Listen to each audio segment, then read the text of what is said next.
Hello, my name is Emma-Jayne Sheehan and I work in the conveyancing department at Miller Sands. A common issue to arise when people buy homes together is exactly how to own that property and how to reflect the respective parties' interests. One option is to hold the property as joint tenants. This means that if either party were to die, their share would automatically pass to the surviving party.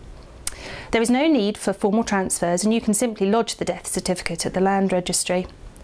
The presumption here is that each party owns the whole of the property.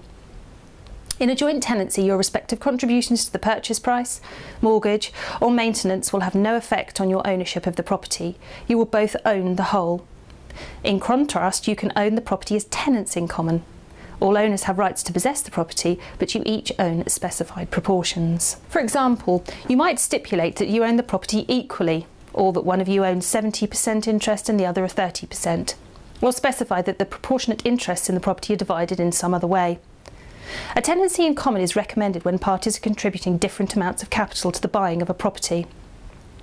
A tenancy in common means that if either of you were to die, that your share would pass via your will. You can also hold the property on unequal shares to reflect your initial contributions. If you intend to hold as tenants in common, Miller Sands would always recommend that we draft a declaration of trust to reflect your intentions.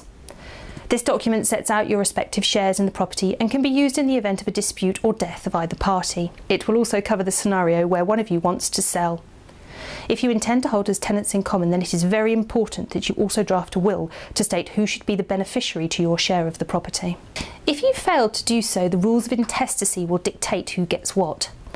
There are advantages and disadvantages to both.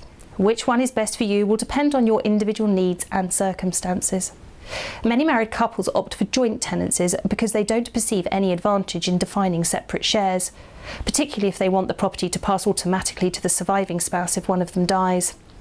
Tenancy in common may be more suitable for couples where one spouse has children from a prior relationship, unmarried couples, brothers and sisters, parents and children, or business partners, since in these cases one of the title holders may not want the other owner to inherit their share. Here at Miller Sands, we offer a personal, professional service to our clients.